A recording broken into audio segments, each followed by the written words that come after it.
Hello, everyone. Welcome back. It's Space Engineers Plus Me, episode 42. I'm Enigmas, and today we're doing a very special episode. This is going to be kind of a guide, a little bit of a guide, beginner's guide to aesthetics and detailing. Building a ship, trying to make it look like something that you made on purpose. There's a few tricks and tips that we can offer. And this is largely because I've got so many builds on the go and I don't really have anything finished to show off. It's a little bit easier to kind of focus on some of the things that I use when I'm building in order to improve the appearance of things, which is not to say that everything I make is the bestest looking thing that ever was a thing, but just to say, here's some things that you might want to consider when you're doing your own stuff. So the easiest way to kind of do this is with visual aids. So I've prepared a little bit of help for myself to kind of illustrate the concepts that I want to show you guys, but I don't want to spend a ton of time making this really tedious, laborious kind of process, because it's not that way when I'm building. It shouldn't be that way when I'm trying to describe some of the things that I use to improve the exterior or whatever, the flow of a particular vehicle or shape. So we have this basic idea that we're connecting the dots.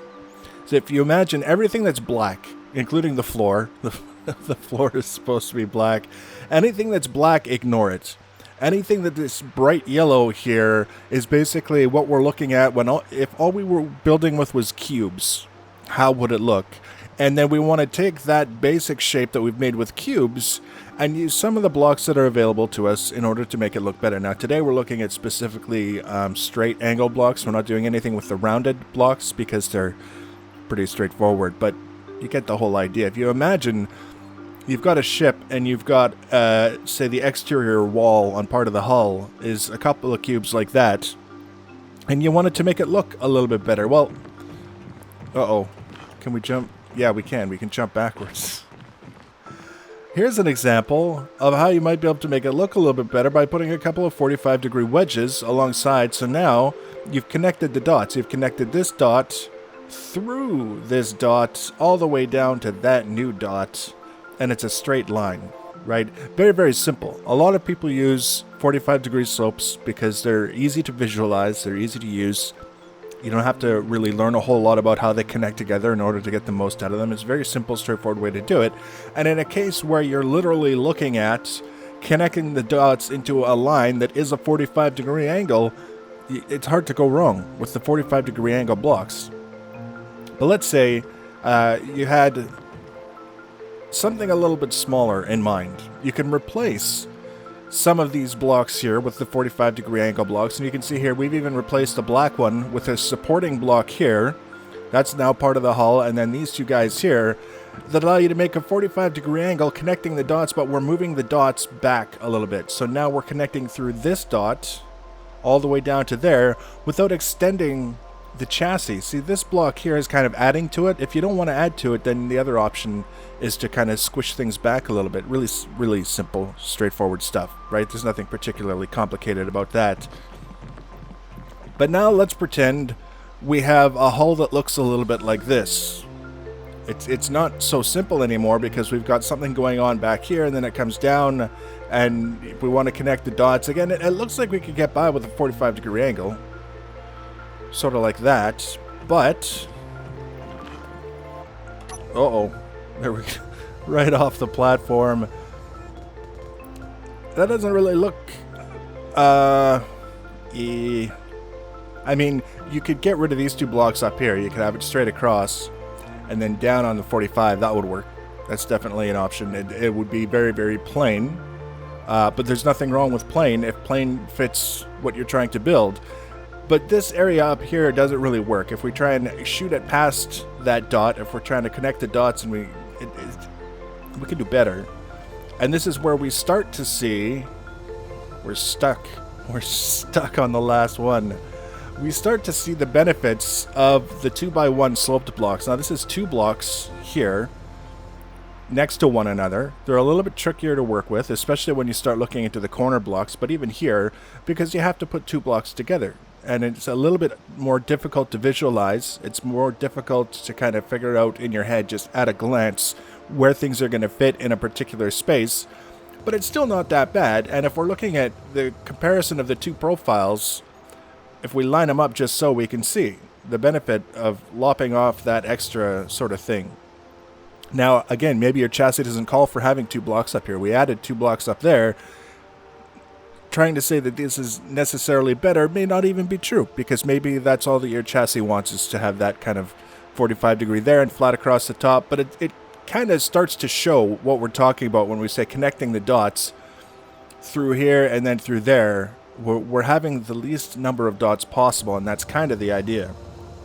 So if we come over here to something that's maybe a little bit more complex, you're talking about a ship with a hull that's got sort of like a vertical wall, and then maybe a corner piece here, and then the ceiling or the roof, whatever you want to call it. You could do the 45 degree angle trick and leave the other guys flat. And again, we're not trying to say that there's something wrong with this. We're saying if you want something more, there's other things that are available to you. But this is one option for making things look a little bit better.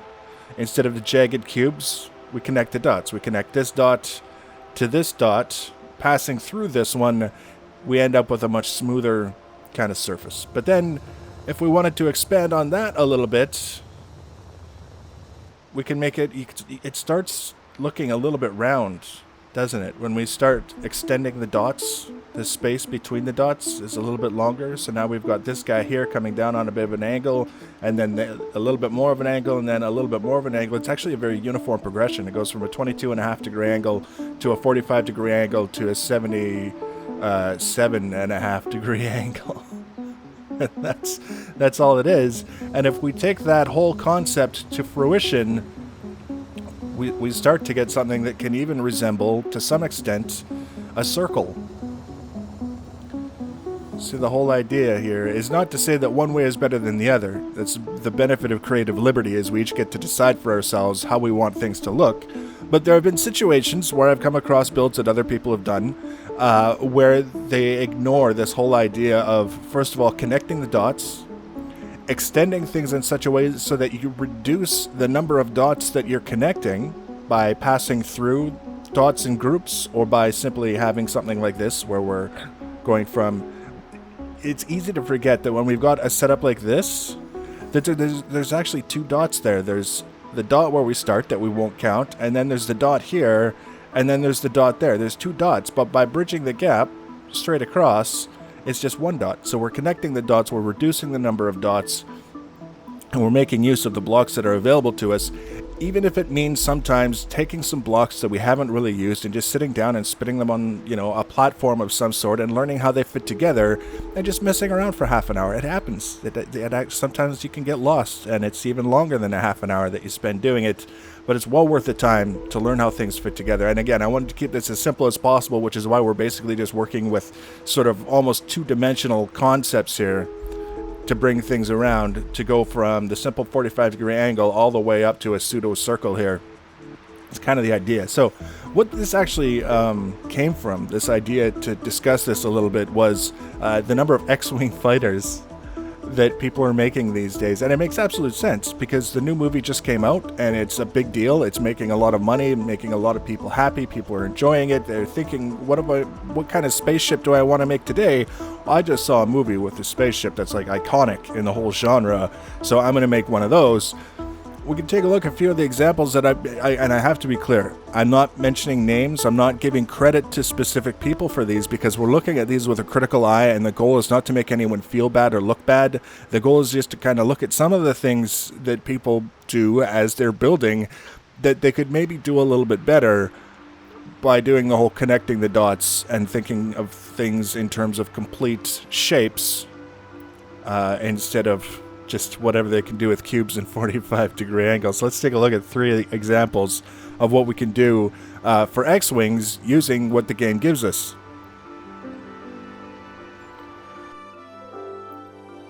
Now, I don't want to spend a ton of time on each of these, first of all because we're not trying to pick things apart and make people look bad or feel bad, but also because we can get caught up in details that don't really matter. There's really 2 things that I'm looking for each of these 3 images: the fuselage section between the cockpit and the tip, and the S-foils, the wings. Now, when I look at this one, they're basically, the first thing that stands out is the S-foils. because they look kind of like cardboard that you squished into an accordion shape and then pulled apart. I understand a builder choosing not to use rotors to kind of create that angled X effect because it is an X wing. And I can understand using blocks like that and trying to duplicate the angles with the stepping and things like that, but if they had just used the 2x1 slopes instead of the 45-degree angles on the S-foils, it wouldn't have looked so bumpy, and it wouldn't have tugged at the eye so much. The fuselage section actually seems to be not too bad, considering it's all 45-degree angles.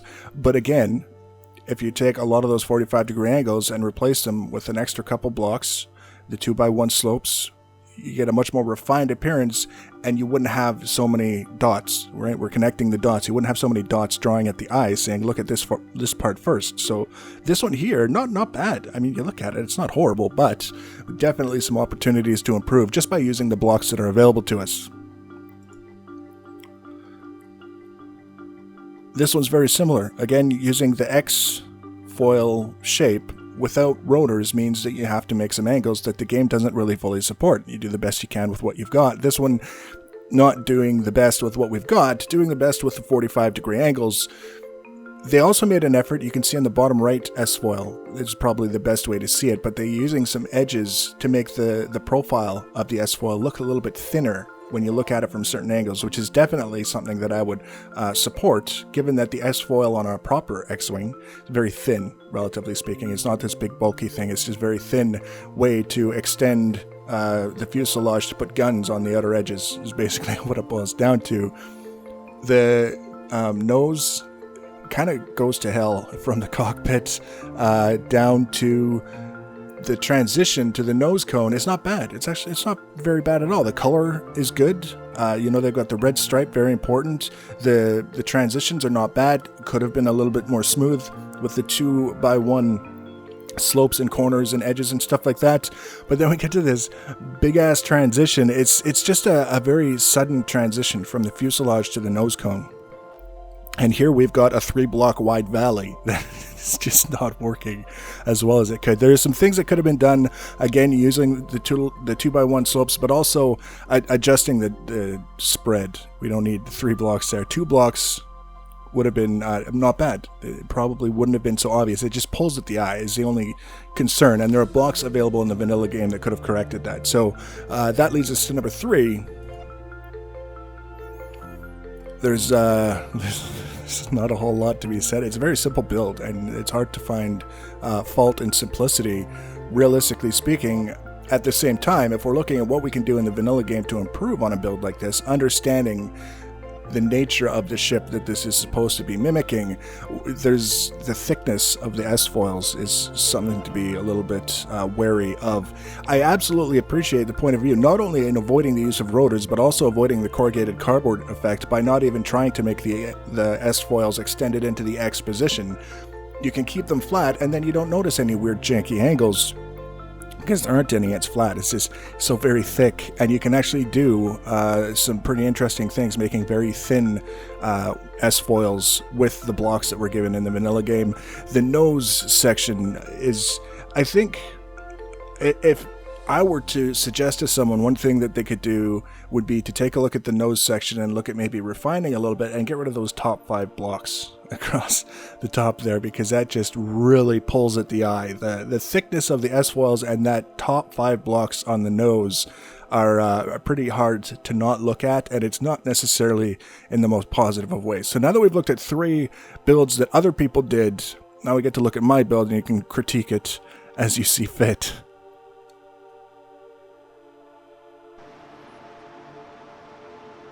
So now this is my version of an X-Wing. It actually took me 3 or 4 hours to build. Just kind of getting the general shape and then refining the shape and refining the shape a little bit more, and then sorting out the misbehaving rotors a little bit and then refining the shape some more. It's not perfect. You can see the nose. I'm happy with it overall based on what's available to us to build with, but by no means is it the straight line from here down to here-ish.